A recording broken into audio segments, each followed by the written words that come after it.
بسم الله الرحمن الرحيم. அஸ்ஸலாமு அலைக்கும் வரஹ்மத்துல்லாஹி வபரகாத்துஹு. அன்பிற்குரிய சகோதர சகோதரிகளே, நீங்களும் ஆலிம்களாகலாம் என்ற தினசரி பாடத்தில் திங்கள் செவ்வாய் ஆகிய 2 நாட்கள் உலூமுல் ஹதீஸ் என்ற ஹதீஸ் கலை பற்றி நம்ம பார்த்து வருகிறோம். இதில் முகத்திமா இப்னு சலாஹ் என்ற நூலை வாசித்து அதிலிருந்து அந்த சட்டங்களை அறிந்து கொள்ளக்கூடிய வகையில் இந்த பாடங்களை நம்ம பார்த்து வர்றோம். இதில் இப்னு சலாஹ் அடுத்து என்ன சொல்கிறாருன்னு கேட்டால், சஹீஹான ஹதீஸ் என்பதை பொறுத்த வரைக்கும் அது சஹீங்கிற ஒரு வார்த்தையில் அடங்கினாலும் அதில் பல படித்தரங்கள் இருக்கிறது. சரியானது என்பதில் என்ன, பாஸ் மார்க் ஒருத்தன் வாங்கிட்டான்னு சொன்னால் பாஸ் மார்க் என்ற வகையில் எல்லாரும் சமமாக இருந்தாலும் அதில் ஃபஸ்ட்டு மார்க் வாங்குறவன், செகண்ட் மார்க் வாங்குறவன், தேர்ட் மார்க் வாங்குறவன், அந்த தேர்ட் ரேங்கில் வர்றவன் சொல்லி வித்தியாசம் இருக்குது. ஆனால் எல்லோரும் பாஸ் தான். எல்லோரும் பாஸாக இருந்தாலும் அவங்களுடைய தராதரத்தில் வித்தியாசம் இருக்கத்தானே செய்யுது.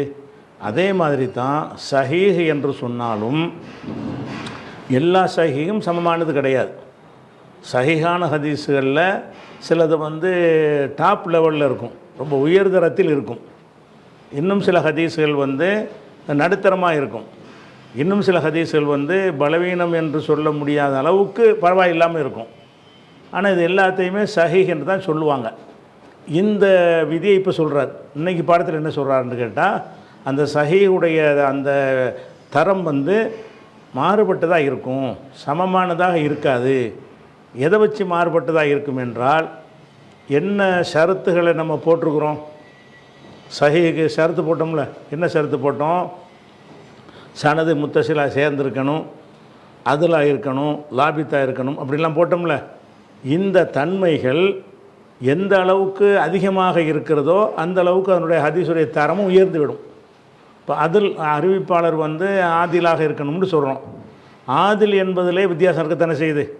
ரொம்ப நேர்மையானவன், ஓரளவுக்கு நேர்மையானவன் இருக்கிறது. நினைவாற்றல் என்பதிலையும் லாபித்துன்னு சொல்கிறோம். நினைவாற்றல்லையும் வித்தியாசம் இருக்குது. ஓரளவு ரொம்ப மறதி அந்த அர்த்தத்தை வராட்டாலும் இவர் எதையுமே மறக்க மாட்டார், இவர் ஒரு 90 மறக்க மாட்டார், இவர் ஒரு 80 மறக்க மாட்டார். அப்படிங்கிற வகையில் அந்த வித்தியாசமும் அறிவிப்பாளர்கிட்ட காணப்படும். அப்போ அதில் எந்த அளவுக்கு வித்தியாசம் இருக்கிறதோ அதை பொறுத்து ஹதீஸுடைய தரமும் கூட குறைய ஆயிரும். ஒரு ஹதீஸுடைய அறிவிப்பாளர் 100க்கு 100ங்கிற அந்தஸ்தில் இருக்கிறார். இதில் நினைவாற்றலையும் அதில் என்கிற நேர்மையிலையும். அப்போ அவர் எல்லா அறிவிப்பாளரும் அந்த மாதிரி இருக்கிறாங்க. அப்போ அந்த ஹதீஸ் என்ன செய்யணும்னா டாப் லெவலில் முதல் தரத்தில் கொண்டே வச்சுருவாங்க. இன்னும் சில ஹதீஸில் அறிவிப்பாளர் எப்படி இருப்பாங்கன்னா, ஒரு 90% நேர்மை என்று இருப்பாங்க, 90% நினைவாற்றல் இருப்பாங்க. அவங்க அறிவிக்கிற ஹதீஸுகளும் சஹீஹ் தான். ஆனாலும் அதுவும் இது ஒன்றா இல்லை. அதனுடைய தரம் டாப் லெவலில் இருக்கிறது, இது அடுத்த லெவலில் இது வரும். இப்படின்ற மாதிரி இந்த சரியான ஹதீஸுக்கு ஒரு இலக்கணம் சொன்னார்ல, அந்த இலக்கணத்தில் குறிப்பிடப்பட்ட தன்மைகள் எந்த அளவுக்கு அறிவிப்பாளர்கிட்ட இருக்கிறதோ அதுக்கு தகுந்தவாறு அவங்க அறிவிக்கிற ஹதீஸுகள் ஏற்றத்தாழ்வுடையதாக அமையும். இது ஒரு ஹதீஸுடைய ஒரு உசூல், அந்த விதியில் ஒரு விதி. அந்த விதியை இப்போ சொல்கிறார். அதை சொல்லும்போது ஒரு நீண்ட வாக்கியமாக சொல்கிறார். சின்ன சின்ன குட்டி குட்டி வாக்கியமாக இருந்தால் அர்த்தம் டக்குன்னு புலப்பட்டு போயிடும். அவர் நீண்ட வாக்கியத்தை சொல்கிறதுனால தனித்தனியாக அந்த சொற்களுக்கு அர்த்தத்தை பார்த்துட்டு அப்புறம் என்ன செய்யணும், இணைத்து அர்த்தம் செஞ்சால் உங்களுக்கு புரிஞ்சிடும். என்னென்னு கேட்டால் இதில் சொல்கிறார். சும்மா பிறகு இன்ன தரஜாத்தி சஹீஹி, சஹீஹுடைய படித்தரங்கள், தரஜத்துனா படித்தரம், அந்தஸ்து. அப்போ சஹீஹான ஹதீஸுடைய தரஜாத் என்றால், தரஜத்து என்பதனுடைய பன்மை தரஜாத். அப்போ ஹதீஸ் சஹீஹான ஹதீஸுடைய தரஜாத்துகள், படித்தரங்கள் தத்தஃபாவத்து, ஏற்றத்தாழ்வாக அமையும். தத்தஃபாவத்துனா கூட குறைய இருக்கிறது. தத்தஃபா சமமாக இல்லாமல் இப்படி இருந்தால் தஃபாவத்தும்பாங்க. ஒன்று கூட ஒன்று குறைய, ஒன்று மேலே ஒன்று கீழே, ஒன்று அதிகம் ஒன்று கம்மி, ஒன்று பெருசு ஒன்று சின்னது, இந்த மாதிரி இருக்கிறதுக்கு பேர் தான் தஃபாவுத், ஏற்றத்தாழ்வு. அப்போ சஹீஹுடைய தரஜா படித்தரங்கள் தத்தஃபாவத்து, அது ஏற்றத்தாழ்வாக அமையும். ஃபில் குவத்தி, வலிமையில், சரியான பலமானதுன்னு சொல்கிற அந்த ஹதீஸினுடைய பலத்தில், தரத்தில், வலிமையில் வந்து ஏற்றத்தாழ்வுடையதாக இருக்கும். சஹீஹான ஹதீஸ்னு மொட்டையாக சொன்னாலும் எல்லா சஹீஹான ஹதீஸுகளும் சமமானது கிடையாது. ரொம்ப சரியான ஹதீஸுக்கு மாற்றமாக கொஞ்சம் சரியான ஹதீஸ் வந்துச்சுன்னு சொன்னால் இதை விட்டுட்டு நம்ம அதை எடுக்கிறோம்ல, அதுக்கெல்லாம் என்ன காரணம்னா இந்த ஏற்றத்தாழ்வு இருக்கிறதுனால தான். அப்போ மீண்டும் பாருங்கள், சும்மா பிறகு இன்ன தரஜாத்தி சஹீஹ், சஹீஹ் என்ற ஹதீஸுடைய படித்தரங்கள் தத்தஃபாவத்து, ஏற்றத்தாழ்வாக அமையும், ஃபில் குவத்தி, அந்த வலிமையில், ஹதீஸினுடைய பலம் இருக்குல்ல, அந்த பலம் விஷயத்தில் வந்து ஏற்றத்தாழ்வாக இருக்கும். இது ரொம்ப பலமானது, இது கொஞ்சம் பலமானது, ஆனால் பலவீனம் கிடையாது. இது சொல்லிட்டார். இது எளிமையாக வழங்கிருச்சு. எதை பொறுத்து ஏற்றத்தாழ்வு அமையும் என்று கேட்டால் அங்கே தான் சொல்கிறார், பிஹசபின்னா பிஹசபி தமக்குனில் ஹதீஸ். இதில் இதோடு நிப்பாட்டிக்கிட்டு இந்த ஒவ்வொரு சொல்லுக்குள்ள அர்த்தத்தை நம்ம பார்த்துக்குருவோம். தமக்குன் என்ற வார்த்தை வந்து தமக்கன என்றால் இடமளித்தான், மக்கான்கிறோம்ல, அந்த மக்கானில் இருந்தால் தமக்கன, இடமளித்தான் அர்த்தம். அதனுடைய மஸ்தர் வந்து தமக்குன், தமக்குனுன், இடமளித்தல், இடமளித்தல், வாய்ப்பளித்தல் அர்த்தம், நேரடி அர்த்தம் அது. அந்த ஹதீஸுங்கிற விஷயம் பிரச்சனை இல்லை. அதுக்கு அடுத்த தெரிஞ்சு கொள்ள வேண்டிய சொன்னால் தன்பணின்னு வருதில்ல, தன்பணி, இந்த சொல்லுக்கு நீங்கள் அர்த்தத்தை வழங்கிக்கணும். தன்பணின்னு சொன்னால் பனா என்றால் உருவாக்கினான், கட்டடத்தை கட்டுறாங்கல்ல, பினாங்கிறாங்கல்ல, அதான் பனாங்கிறது. பனான்னு சொன்னால் உருவாக்கினான், கட்டினான் அப்படிங்கிற அர்த்தம். பனாவில் இருந்து உருவாக்கினான் என்ற வார்த்தையை வந்து இன்ஃபாலவாக மாற்றினீங்கன்னா இன்பனா, பனான்னா கட்டினான், உருவாக்கினான், இன்பனான்னா உருவானது, அதுவாக உருவாகுன்னு அர்த்தம். அப்போ இன்ஃபால வந்துச்சுன்னா என்னவாயிரும், அது இந்த லாசிம்ங்கிற வகையில் ஒடியாந்துடும். அப்போ இன்பனா என்று சொன்னால் உருவாகியது என்று அர்த்தம். தன்பணினா உருவாகும், தன்பணினா உருவாகும் அப்படின்ற அர்த்தம். இந்த ரெண்டு சொல்லுக்கு தான் நீங்கள் வந்து தெரிஞ்சுக்கிற வேண்டிய ஒரு விஷயம். இந்த ஹசப்புனா அளவு, ஹசப்புனா என்னது, அந்த கணக்குப்படி, ஹிசாபுன்னெலாம் சொல்கிறீங்கல்ல. இப்போ என்ன சொல்கிறாருன்னு கேட்டால், சஹீஹுடைய தரஜாக்கள் வந்து ஏற்றத்தாழ்வாக அமையும். எதற்கு ஏற்ப அமையும் என்றால் பி ஹசபி தமக்குனில் ஹதீஸ், ஹதீஸு இடமளிப்பது, தமக்குன்னா இடமளிப்பது, ஹதீஸு இடமளிப்பதற்கு ஏற்ப, ஹசப்புன்னா இந்த கணக்குப்படி, ஹதீஸு இடமளித்த கணக்கு பிரகாரம் அப்படின்னா எந்த அளவுக்கு இடம் அளிக்கிறதோ அந்த அளவுக்கு ஹதீஸ் வந்து என்ன செய்யும், வலிமையாயிரும். பி ஹசபி தமக்குனில் ஹதீஸி, ஒரு ஹதீஸு இடமளிக்கும் கணக்கு பிரகாரம். எதுக்கு இடமளிக்கணும், மினசிஃபாத்தி, அந்த தன்மைகளுக்கு. எந்த தன்மைகள், அல் மதுக்கூரத்தி, முன்னர் கூறப்பட்டிருக்கிற தன்மைகள். எங்கே கூறப்பட்டுச்சு, சஹீஹான ஹதீஸ்ன்றா என்னன்னு இலக்கணம் சொன்னார்ல, அதை தான் சொல்கிறார். அந்த அதில் இருக்கணும், லாபித்தா இருக்கணும், சாதா இருக்கக்கூடாது, இல்லத்தா இருக்கக்கூடாது, சனது சேர்ந்துருக்கணும்னு சொன்னார்ல. அந்த மேற்கூறப்பட்ட அந்த தன்மைகளில் ஹதீஸு எவ்வளவுக்கு இடம் கொடுக்குறதோ அதற்கு ஏற்ப வித்தியாசப்படும். அதாவது இந்த அதுலுங்கிற ஒரு தன்மை சொல்லியிருக்கிறோம், லபுத்து என்கிற ஒரு தன்மை சொல்லியிருக்கிறோம். இந்த தன்மை எந்த அளவுக்கு அந்த ஹதீஸில் அதிகம் இருக்கிறதோ அதுக்கு தகுந்தவாறு ஹதீஸ் என்ன செஞ்சிடறேன், வலிமையாயிரும். எந்தளவு கம்மியாக இருக்கிறதோ அதுக்கு தகுந்தவாறு இந்த வலிமை குறைந்து விடும். அப்போ ஹதீஸ் எவ்வளோக்கு இடம் தருது, அந்த ஹதீஸ் வந்து இடம் தரணும். எதுக்கு இடம் தரணும், மேற்கூறப்பட்ட தன்மைகளுக்கு இடம் தரணும். எவ்வளோ இடம் தரணும், எவ்வளோ இடம் தருகிறதோ அதுக்கு தக்கவாறு ஹதீஸுடைய வலிமை வந்து ஏற்றதாழ்வு அமையும். மினசிஃபாத்தில் மதுக்கூரத்தி, முன்னர் கூறப்பட்டிருக்கிற தன்மைகளில் எந்த தன்மைகள், அல்லத்தி தன்பணி அசிஹத்து அலைஹா. சிஹத் என்பது, சிஹத் என்றால் ஆரோக்கியம், சரியானதுன்னு அர்த்தம். அப்போ சரியானது என்கிற ஒரு நிலைமை எதன் மீது உருவாகுமோ, தன்பணின்னா உருவாகும். அசிஹத்து, ஒரு ஹதீஸ் சஹீஹ் என்ற சிஹத்துன்னா சரியானது என்ற ஒரு நிலை, சரியானது என்கிற ஒரு நிலை எதன் மீது உருவாகுமோ அந்த தன்மைகள். ஒரு ஹதீஸு சரியானதுன்னு சொன்னால் அது எதன் மீது உருவாகும், ஒரு ஹதீஸை பார்த்தோன்னா மத்தனை வச்சா நம்ம கண்டுபிடிக்க மாட்டோம். எதன் மீதுன்னா அந்த அறிவிப்பாளர்களுடைய அந்த சிஃபத்துகள் இருக்குது இல்லையா, அதுகளை வச்சு தான் நம்ம முடிவு எடுப்போம். அப்போ திருப்பி ஒரு காப்பாங்க, சும்மா இன்ன தரஜாத்தி சஹீஹ், சஹீஹுடைய தரஜாக்கள் வந்து தத்தஃபாவத்து ஏற்றதாழ்வாக அமையும், ஃபில் குவத்தி அந்த ஹதீஸின் வலிமையில்.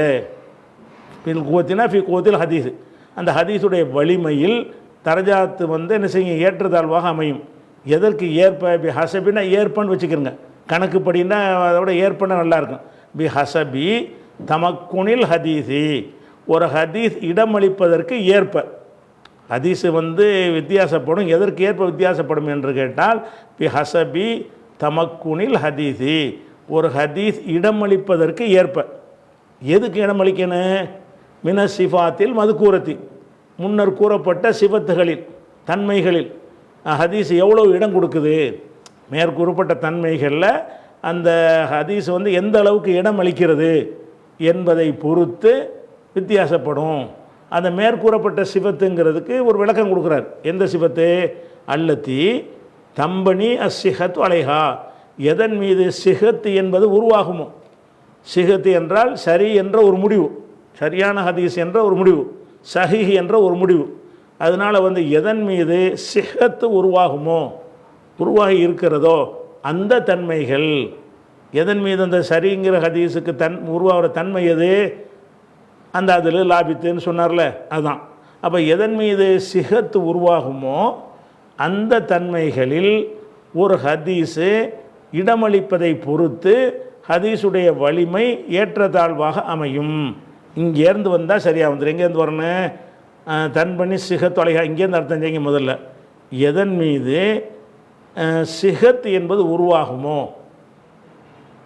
அந்த மின சிஃபாத்தில் மதுக்கூரத்தி, இங்கே இருப்பாங்க மின சிஃபாத்தில் மதுக்கூரத்தி அல்லத்தி தம்பனி சிஹத் அலைஹா, எதன் மீது சிஹத் என்பது உருவாகுமோ அந்த தன்மைகளில், எதன் மீது சிஹத் என்பது உருவாகுமோ அந்த மேற்கூறப்பட்ட தன்மைகளில், இந்த வார்த்தைக்கு அர்த்தம் சிஹத் எதன் மீது உருவாகுமோ அந்த மேற்கூறப்பட்ட மதுக்கூறத்து மேற்கூறப்பட்ட சிஃபாத்து தன்மைகளில் ஹதீஸு எவ்வளோ இடமளிக்கிறதோ, பி தமக்குனில் ஹதீஸி, ஹதீஸ் இடமளித்தல்னு அர்த்தம். பி ஹசபின்னா பொறுத்து ஏற்ப. அப்போ பி ஹசபி தமக்குனில் ஹதீஸி, ஹதீஸு இடமளிப்பதற்கு ஏற்ப ஏற்றதாழ்வாக இருக்கும். எதில் ஹதீஸ் இடமளிக்கணும், எதுக்கு இடமளிக்கணும் என்றால் மின சிஃபாத்தில் மதுக்கூரத்தி, முன்னர் கூறப்பட்ட சிஃபத்துகளில் ஹதீஸு எவ்வளோ இடமளிக்கிறதோ என்பதை பொறுத்து ஏற்றதாழ்வு அமையும். முன்னர் கூறப்பட்ட சிஃபத்துனா எந்த சிஃபத்தை சொல்லணும்னு யாவப்படுத்துகிறார். எந்த சிஃபத்து என்றால் அல்லத்தி தம்பனி சிஹத் அலைஹா, எதன் மீது சிஹத் என்பதை உருவாகுமோ, சரியானது என்கிற ஒரு முடிவு எதன் மீது உருவாகுமோ அந்த தன்மைகள். இதை விட என்ன செய்யலாம்னா, இது வந்து இதை விட சுருக்கமான வார்த்தைகள் அவர் சொல்லலாம். அவர் வார்த்தையை போட்டு குழப்புறதுனால கொஞ்சம் நீண்ட வரியாக போச்சே தவிர, இதை வந்து என்ன செஞ்சிடலாம், அந்த ஹதீஸுடைய ஷரத்துகளில் எவ்வளோ இடம் அளிக்கிறதோ அதற்கு ஏற்பன்னு போயிடலாம். தமக்குனுல் ஹதீஸி மின சிஃபாத்தில் மதுக்கூரத்தின்னு கூட நிப்பாட்டிக்கலாம், அது கூட சரியாக வழங்கி போயிடும். இந்த அல்லத்தி தம்பனி சிக தொலைகாங்கிறது விளக்கத்துக்குன்னு அவர் சேர்த்ததுனால அந்த வார்த்தை நீண்டு போய் என்ன செய்யுது, ஒரு நெருடல் மாதிரி உங்களுக்கு தெரிகிறது. சுருக்கமாக இதனுடைய சாராம்சம் என்னென்னு கேட்டால், ஒரு ஹதீஸு சஹி என்று சொன்னால் எல்லா ஹதீஸும் சமமானதாக இருக்காது. அதன் அறிவிப்பாளர்களில் 100 மார்க் எடுத்தவர்கள் இருந்தால் அந்த ஹதீஸுடைய தரம் உயர்ந்த நிலையில் இருக்கும். 75 மார்க் எடுத்தால் அதற்கு தகுந்தவாறு இருக்கும், 50 மார்க் எடுத்தால் அதுக்கு தகுந்தவாறு இருக்கும். ஆனால் எல்லாமே சஹீஹ் தான் அப்படின்னு சொல்லிட்டார். மேலும் ஓ தன்கசிமு, அப்போ ஏற்றதாழ்வு அமையும்டா பல வகையாகவும் பிரியும்ல. சஹீஹுங்கிற ஒரு வகையில் வந்துட்டால் கூட ஏற்றதாழ்வு இருக்குன்னு சொன்னால் அது ஒரு பல வகைகளாக தான் ஆகும். ஒன்றான முதல் ரேங்கு, 2வது ரேங்கு, 3வது ரேங்குன்னு பிரித்து தான் ஆக வேண்டி இருக்கிறது. அதை சொல்கிறார். ஓ தன்கசிமு, இது வந்து இன்கசமன்னா, கசமன்னா பங்கு வைத்தான், இன்கசமன்னா பங்காக ஆகுறது, இன்கசமன்னா பங்கு பிரியும்னு அர்த்தம். அப்போ தன்கசிமு பிரியும், பி ஏத்திபாரி தாலிக்க, இதை கவனித்து, இது மேலே சொன்னோம்ல, இதை கவனித்து பிரியும், இலா அக்சாமின், பல வகைகளாக பிரியும். சஹீன்னு மட்டும் சொல்லாமல் அந்த சஹீகளை என்ன செய்வாங்க, மஷஹூரும்பாங்க, சஹீஹிலேயே கரீபும்பாங்க, சஹீஹிலேயே ஹசனுன்னு சொல்லுவாங்க. அப்போ அந்த சஹீ என்பது அந்த தரத்தில் ஏற்றத்தாழ்வு வருதில்ல, அந்த தரத்துக்கு தக்கவாறு என்ன செய்யணும்னு கேட்டால் பல வகையாக பிரியுமா. ஓ தன்கசிமோ, அது பிரிவாக பிரியும். பி ஏத்திபாரி தாலிக்க, இதை கவனத்தில் கூட, ஏத்தபரன்னா கவனித்தான், ஏத்திபார் என்றால் கவனித்தல், பி ஏத்திபாரி தாலிக்க, இதை வந்து கவனிப்பதன் அடிப்படையில் பிரியும். இல அக்குசாமின், பல வகைகள், கிஸ்முக்கு ஜமா அக்ஸாம், கிஸ்முன்னா வகை பங்கு, இல அக்ஸாமின் பல வகைகளாக பிரியும். அப்போ சஹீஹில் பல பிரிவுகள் இருக்குது. எப்போ தரஜாத்து இப்போ பிரிஞ்சிருச்சோ அப்போ பிரிவாகவும் பல பிரிவு வந்துடத்தானே செய்யும். அப்படி ஆயிரும். எவ்வளோ பிரிவாக வரும் என்று கேட்டால் எஸ்தாசி எஹசாவுஹா அலல் ஆதில் ஹாசிரி. எஸ்தாசினா கஷ்டமாக அமையும், எஹசாவுஹா அதை எத்தனை பங்காக வரும்னு கணக்கிடுவது. எஹுசாவு என்றால் கணக்கிடுவது, எஸ்தாசி என்றால் சிரமமாகும். அது எத்தனை பங்காக வரும், 5 பங்கு வருமா 4 பங்காக பிரியுமான்னு கேட்டால் அது சொல்ல முடியாது. இதை அதில் கவனம் செலுத்துகிறவனுடைய தன்மையை பொறுத்து என்ன செய்யும், அதை கணக்கிடுதல் சிரமமாக அமையும். உதாரணமாக இப்போ நான் புரிகிறதுக்கு உதாரணம் சொல்லிட்டு இதை வாசித்தா உங்களுக்கு விளங்கிடும். இப்போ 100 மார்க் வாங்குறாருல, 100 மார்க் வாங்கினவர் முதல் ரேங்கு வச்சுக்கிடுவோம் ரேங்கு கணக்கில். அதுக்கடுத்து அடுத்த ரேங்கு என்னென்னா 90, 90லேருந்து 100 வரைக்கும் முதல் ரேங்கு அப்படின்னு வச்சாங்கன்னா இந்த 90 to 100 வரைக்கும் ஒரு ரேங்கில் வந்துடுது.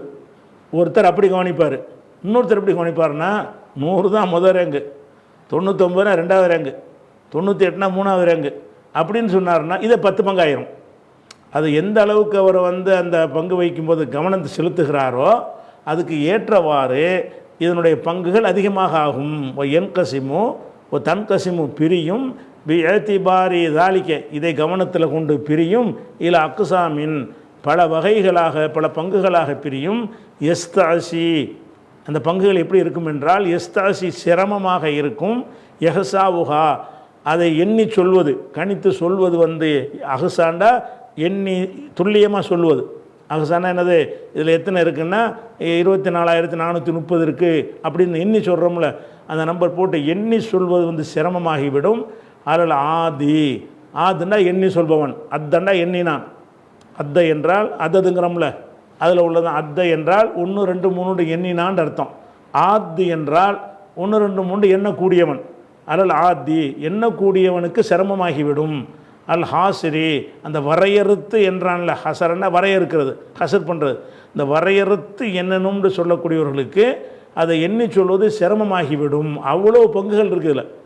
அதாவது நாம் மெயினான சில பங்குகளை நம்ம சொன்னால் கூட ஒன்று ஒன்றா பிரித்து ஒரு வகையாக பிரித்து என்ன ஆரம்பித்தான்னு சொன்னால் நிறைய வகைகள் இருக்கிறதுக்கு வாய்ப்பு இருக்கிறது அப்படிங்கிறத ஒரு பொதுவான தத்துவமாக சொல்லிடுறாரு.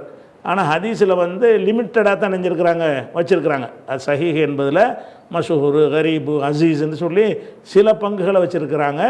ஆனால் ஒருத்தர் நினைச்சார்னு சொன்னால் இந்த சஹீஹ் என்று அசீஸ் என்று சொன்னதையே 4 பங்கு ஆக்கலாம், கரீப்னு சொன்னதே ஒருத்தர் 10 பங்கு ஆக்கலாம். அதில் உள்ள வித்தியாசங்களை எடுத்துக்காட்டி என்ன செய்யலாம், சொல்லலாம்.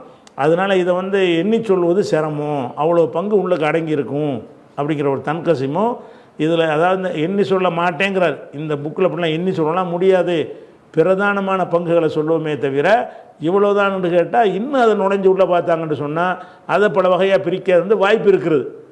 அதான் தன்கசிமு இந்த ஹதீஸ்களை என்ன செய்யும், சஹீஹ் என்பது பிரியும்.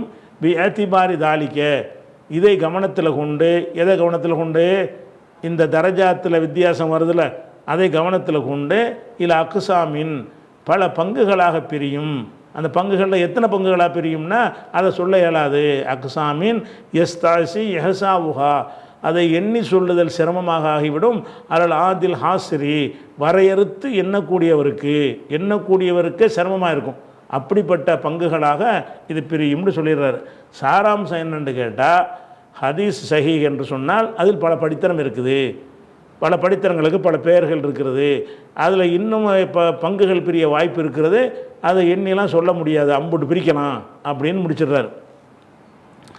ஒலிஹாதா இதனால்தான், அதாவது ஹதீஸுடைய தரத்தில் சஹீஹான ஹதீஸ் தரத்தில் வித்தியாசம் இருக்குன்னு சொன்னோம்ல, இதன் காரணமாக ஒலிஹாதான்னா இதன் காரணமாக, இதனால்ங்கிற எதை குறிக்கிறது, ஹதீஸில் ஏற்றத்தாழ்வுகள் இருக்கிறது, ஹதீஸுடைய தரஜாக்களில் ஏற்றத்தாழ்வு இருக்கிறது என்ற காரணத்தினால்தான் நரா நாம் காண்கிறோம்.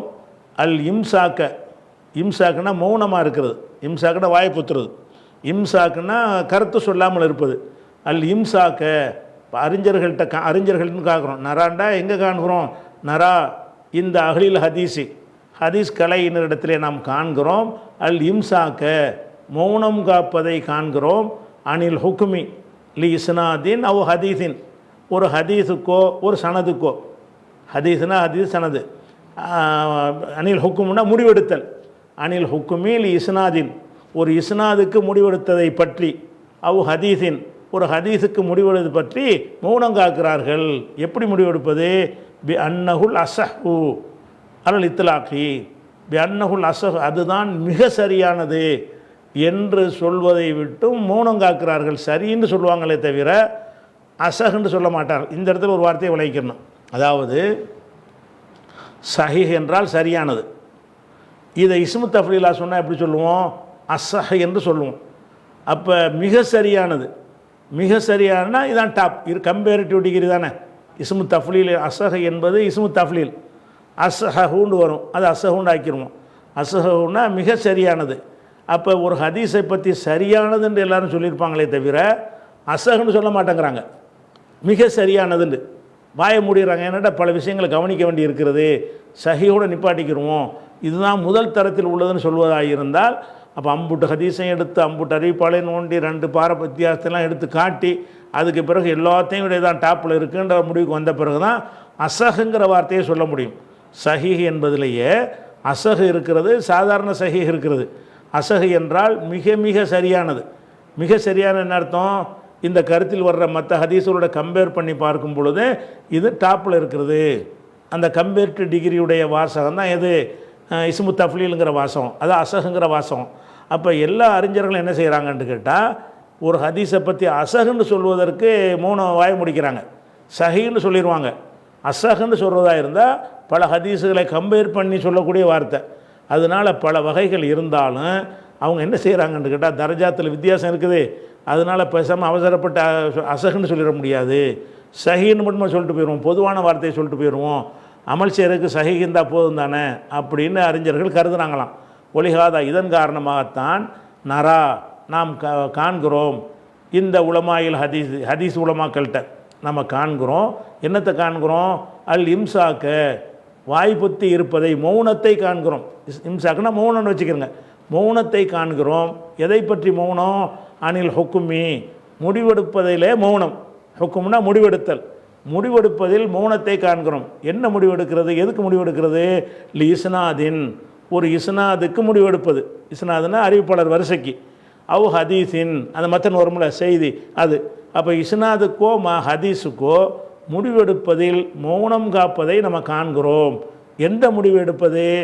பி அன்னஹுல் அசஹு இதுதான் மிக சரியானது என்று முடிவெடுப்பதில் மௌனம் காக்கிறார்கள். ஒரு ஹதீஸை சஹீன்னு சொல்லிடுவார்களே தவிர அசஹுன்னு சொல்வதில் வாய முடிக்கிறாங்க. அசஹுன்னா நீ எல்லாத்தையும் கம்பேர் பண்ணியா, அம்புட்டு அறிவிப்பாளையும் பார்த்துட்டு இது இவ்வளோ வரையும் பார்த்தோம், இவ்வளோயும் கம்பேர் பண்ணி பார்க்கும்போது இவர் தான் 100 மார்க் வாங்கியிருக்காருன்னு சொன்னால் அப்போ 80 மார்க்கு 90 மார்க்கெல்லாம் நீ எடுத்து பார்க்கணும். அதெல்லாம் பார்த்து அதை விட இவங்க டாப்பில் இருக்கிறாங்கன்னு முடிவெடுத்து சொல்லணும். இது கஷ்டமான வேலைங்கிறதுனால என்ன செய்கிறாங்கன்னா எல்லாருமே ஒரு ஹதீஸுடைய சனதுக்கு அல்லது ஒரு ஹதீஸுடைய மத்தனுக்கு சஹீஹ் என்று சொல்லுவாங்களே தவிர அசஹ் சொல்வதுக்கு வாய மூடிக்கொள்வார்கள் கஷ்டங்கிறதுனால. ஒலிகாதா இதன் காரணமாகத்தான் நரல் இம்சாக்கு என்றால் மௌனம் காப்பது, அம்சக்கன்னா கட்டுப்படுத்தி கொள்வது, மௌனம் காட்பது. அப்போ அல் இம்சாக் அனில் ஹுக்குமி முடிவெடுப்பதில் மௌனம் காட்பதை காண்கிறோம். எதை பற்றி முடிவெடுக்கிறது? லி இஸ்னாதின் ஒரு சனதை பற்றி முடிவெடுப்பது. சனதுன்னா ஹதசனான்னு வரும்ல, அந்த அறிவிப்பாளர் வரிசை, அதை பற்றி முடிவெடுப்பது. அவ் ஹதீஸின் அல்லது அந்த ஹதீஸை பற்றியே முடிவெடுப்பது. இதில் மௌனம் காக்குறாங்க. என்ன மாதிரி முடிவெடுப்பது? பி அன்னஹுல் அசஹு இதுதான் மிக சரியானது என்று. பி அன்னஹுல் அசஹுன்னா மிக சரியானது என்று, மிக சரியானது என்று ஒரு ஹதீஸை பற்றியோ ஒரு சனதை பற்றியோ முடிவெடுப்பதில் அறிஞர்கள்ட்ட தான் சொல்லாட்டம் அது அர்த்தம். அறிஞர்கள்ட்ட மௌனம் காட்பதை நம்ம காண்கிறோம், சொல்ல மாட்டேங்கிறாங்க. அறிஞர்கள் பெரும்பாலும் என்ன செய்வது கிடையாது, அசகுங்கிறத பயன்படுத்த மாட்டாங்க அப்படிங்கிறார். அலல் இத்லாக்குனா பொதுப்படையாக இதான் அசகுன்னு சொல்ல மாட்டாங்க. மேலும் இன்னும் இப்போ என்ன சொல்ல போகிறாருன்னு கேட்டால் எத்தனையோ அறிஞர்கள் இந்த விஷயத்தில் ரொம்ப ஆழமாக மூழ்கினார்கள். மூழ்கணும்னு சொன்னால் அவங்களுடைய கருத்துக்கள் வந்து என்ன செய்யணும்னா முரண்பட்டது அமைஞ்சிருது. ஒரு ஹதீஸை வந்து ஒரு 10 ஹதீஸை எடுத்துக்கொண்டு இதுக்கு மார்க் போடுங்க, 10 சஹீஹான ஹதீஸை கொடுத்துருவோம், இதை மார்க் போடுங்க அப்படின்னு சொன்னால் இது முதல் தரம், இது ரெண்டாம் தரம்னு 10க்கு மார்க் போட்டுறாங்கல்ல. எப்படி மார்க் போடுவாங்க?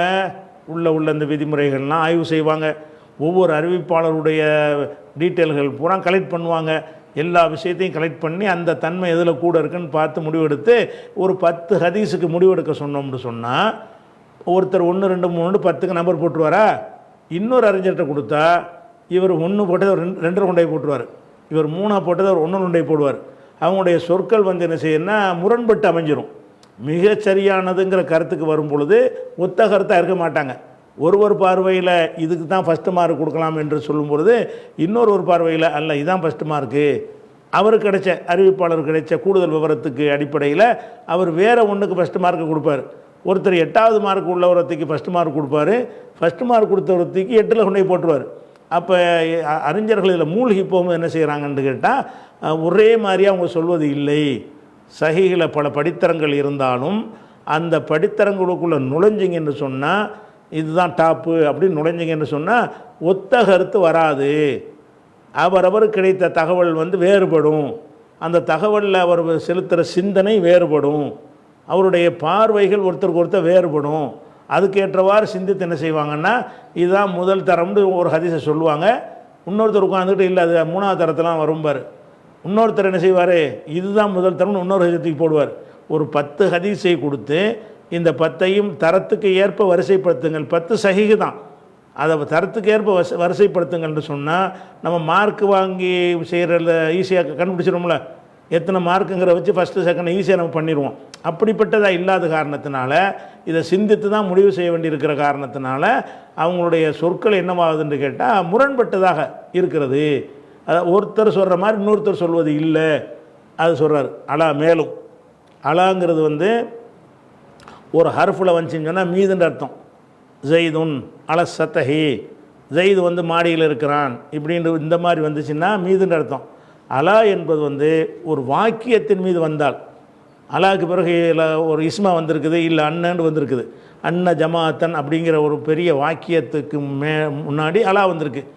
இந்த அலாவுக்கு வந்து அந்த ஜருடைய அலாங்க மீதுன்ற அர்த்தம் செய்யக்கூடாது. இது ஜர்ரு செய்கிற அலாவும் கிடையாது. இது என்னன்னு கேட்டால் அலாவான்னு இதுக்கு சொல்லுவாங்க. இது என்னென்னா மேலும், அதாவது மேலும் என்று சொன்னால் ஒரு படி மேலே போய் சொல்லக்கூடியது, ஒரு படி மேலே. இப்போ சொன்னது வந்து விஷயத்தை விட இன்னொரு படி மேலே போய் சொல்கிறேன் அப்படின்னு சொல்லுவாங்கள்ல, அந்த இடத்துல அலான்னு போடுவாங்க. நம்ம அவ்வளோ டீப்பாக போகாமல் அலாண்டா மேலும்னு அர்த்தம். மேலும் மீதுன்னு அர்த்தம் செய்யக்கூடாது. அலாவுக்கு பிறகு நம்ம பார்க்கணும். அலாவுக்கு பிறகு ஒரு இஸ்மு வந்தால் தான் அதை மீதுன்னு அர்த்தம் செய்யணும்.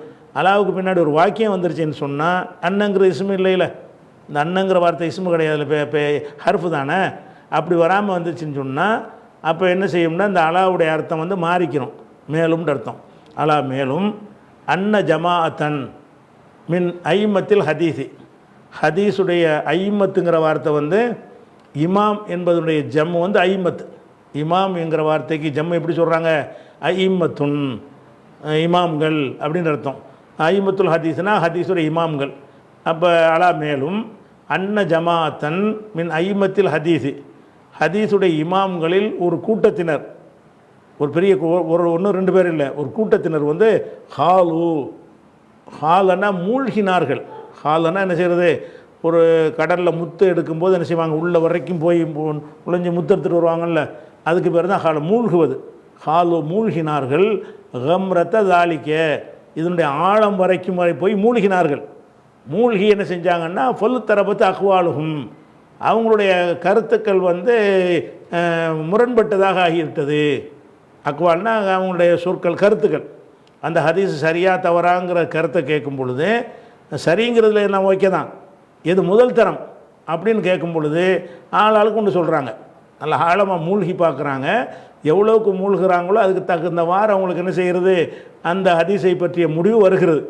அதனால தான் ஃபல் தரபத் அக்வாலுகும், அவங்களுடைய சொற்கள் வந்து மாறுபட்டதாக இருந்து அமைந்துட்டது என்பது கூடுதல். அதாவது இதில் சொல்ல கருத்து என்னென்னு கேட்டால், இதுதான் முதல் தரம் 2வது தரம்லாம் இருக்குது.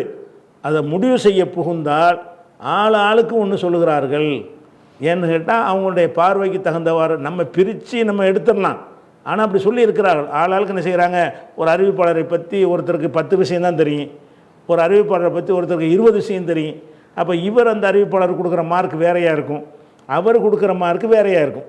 அப்போ அவங்களுக்கு எந்த அளவுக்கு அந்த அறிவிப்பாளரை பற்றி தகவல் கிடைக்கிறதோ அதை வச்சுக்கிட்டு என்ன செய்வாங்கன்னு கேட்டால், இவர் வந்து 10 மார்க் தான் கொடுக்கலான்னு ஒருத்தர் சொல்லுவார். அதிகம் தகவல் தெரிஞ்சவர் இல்லை அவருக்கு 25 மார்க் கொடுக்கலாமேன்னு சொல்லுவார். இன்னும் கொஞ்சம் அதிகம் தகவல் தெரிஞ்சவர் வந்து அவருடைய குறைபாடுகளும் சேர்த்து தெரிய வச்சுன்னு சொன்னால் 25 மைனஸ் பண்ணி 8 தான் கொடுக்கலான்னு சொல்லுவார். அப்போ இந்த அவங்களுக்கு கிடைக்கிற தகவல்களை வைத்து எடுக்கிற முடிவாக இருக்கிறதுனால எல்லாருக்கும் ஒரே மாதிரி தகவல் கிடைக்கும் என்று சொல்ல முடியாது. அதில் வித்தியாசம் வரும் பொழுது அந்த முடிவுலையும் வித்தியாசம் வந்துடும். ஆனால் மேலும் அன்ன ஜமாஅத்தம் என் ஐமத்தில் ஹதீஸுடைய இமாம்களில் ஒரு கூட்டத்தினர் ஹாலு கம்ரத்த தாலிக்கு இதனுடைய ஆழம் வரைக்கும் மூழ்கினார்கள். ஃபல்தரபத் அக்வாலுகும் அவங்களுடைய சொற்கள் வந்து முரண்பட்டதாக ஆகிவிட்டது. சரியானது மிகச்சரியான மார்க் எதுக்கு கொடுக்கலாம்னு மூழ்கி பார்த்தாங்களாம். மூழ்கி பார்த்தா அவங்களுடைய கருத்துக்கள் வந்து முரண்பட்டதாக ஆகிவிட்டது. அதுக்கு வந்து ஆதாரங்களை காட்டுறார். எப்படியெல்லாம் முரண்பட்டு சொல்லியிருக்காங்கன்னு பாருங்கள். இந்த விஷயத்தில் அறிஞர்கள்ட்ட ஒத்த கருத்து கிடையாது. எந்த விஷயத்தில், எது டாப் லெவல் மொத்த சனதுகளில் எது டாப்பாக இருக்கிற அசகு என்று எதை சொல்லுவீங்க அப்படின்னு கேட்டால் ஒவ்வொரு ஆளும் ஒருத்தர் சொல்கிறார். எல்லாமே அறிஞர்கள் தான். அதனால் வந்து அவங்களுடைய சொற்கள் வந்து முரண்பட்டு இருக்கிறது என்று சொல்லிவிட்டு அதுக்கு பட்டியலும் போடுறார். யார் யார் எப்படியெல்லாம் முரண்பட்டாங்க அப்படின்னு பட்டியல் போடுறாரு. பட்டியல் போடுவதற்கு முன்னாடி நம்ம அடிப்படை வழங்கி கொள்ளணும். மிக சரியானது என்கிற ஒரு முடிவை பொறுத்த வரைக்கும் அதில் ஏகமனதான கருத்து சரியானது என்பதில் சஹீஹ் தான், அதை ஒத்துக்கிடுவாங்க. இந்த 2 சஹீஹில் எது முதல் இடத்தில் உள்ளது, அதில் இருக்கிற மொத்த ஹதீஸுடைய சனதுகளில் எது மிகச்சரியானதுன்னு கேட்டிங்கன்னு சொன்னால் ஆளாளுக்கு ஒன்று சொல்லுவாங்க. அதில் வந்து அசகுன்னு சொன்ன உடனே கண்ணை மூடி ஏற்றுறாதீங்க. ஒருத்தர் அசகுன்னு சொன்னதை வந்து இன்னொருத்தர் அசகு இல்லைம்பார். அதனால் அந்த முடிவை பொறுத்த வரைக்கும் இன்ஃபர்மேஷனாக எடுத்துக்கொள்ளலாமே தவிர அதை வச்சுக்க நீங்கள் இதுதான் உள்ளதில் மிகச்சரியானு நீங்கள் புகாரி சொன்னார்னு சொல்லுவீங்க. இன்னொருத்தர் என்ன சொல்லுவார், இல்லை அது இவர் தான் அது சரியானது இல்லை, இதுதான் சரியானது மிகச்சரியானது முஸ்லீம் சொன்னாரும்பார். அப்போ அதில் வந்து உங்களுக்கு வந்து ஒத்த கருத்தை சொல்ல முடியாதுங்கிறத பதிவு செய்கிறார். இதனுடைய தொடர்ச்சியான விளக்கத்தை இன்ஷா அல்லாஹ் என்ன செய்வோம், நாளைக்கு பார்ப்போம்.